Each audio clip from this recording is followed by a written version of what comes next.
You get the sense that the country is desperate for someone to show us the way. Not the old way, not the same way, but a new way. Ron Paul, who raised more than $5 million in the third quarter. He's a congressman, a physician who's delivered more than 4,000 babies. Ron Paul has been married to the same woman for 50 years. We have allowed our nation to be overtaxed and overregulated and overrun by bureaucrats. The founders would be ashamed of us for what we're putting up with. John writes from West Virginia, yes, more people should listen. A rarity. A man of principle, integrity, and high values running for president. Exactly what America needs in this day and age. Congressman Ron Paul, you appear to have consistent, principled integrity. Americans don't usually go for that. 1,500 people packed into the War Memorial Auditorium to see Paul speak. The Republican is making waves for his anti-war limited government positions. This is just a small example of the types of things that are happening really across the country.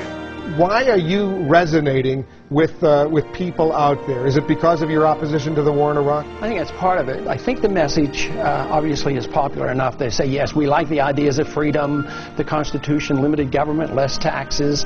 But I think the other part is people are worried, more so than I think the politicians on the Hill understand.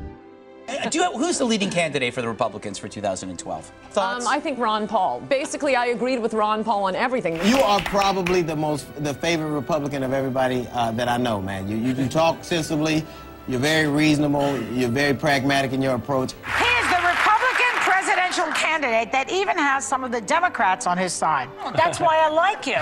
Our foreign policy has what the CIA calls blowback. It has unintended consequences. You can go back to 1953 when we put the Shah into power, or us supporting Osama bin Laden and radicalizing the Islamics to go after the Soviets, and that comes back as blowback. Peace is a powerful message, especially after the war has been going on and the people wake up and realize how many people die and how much it costs. Logic tells us that we can make a better world in a much easier way than causing wars. You just never heard this logic from someone who's actually going to run the country. The freedom message brings us together. It doesn't divide us. I believe that when we overdo our military aggressiveness, what it does, it actually weakens our national defense. I mean, we stood up to the Soviets. They had 40,000 nuclear weapons. Now we're fretting day in and day night about third world countries that have no army, navy, or air force, and we're getting ready to go to war. Ron Paul says to a lot of people eager to hear this message, you can be anti-war and be a conservative. In fact, he says, if you're a real small government conservative, you have to be anti-war. His message is resonating, including, interestingly enough, from soldiers.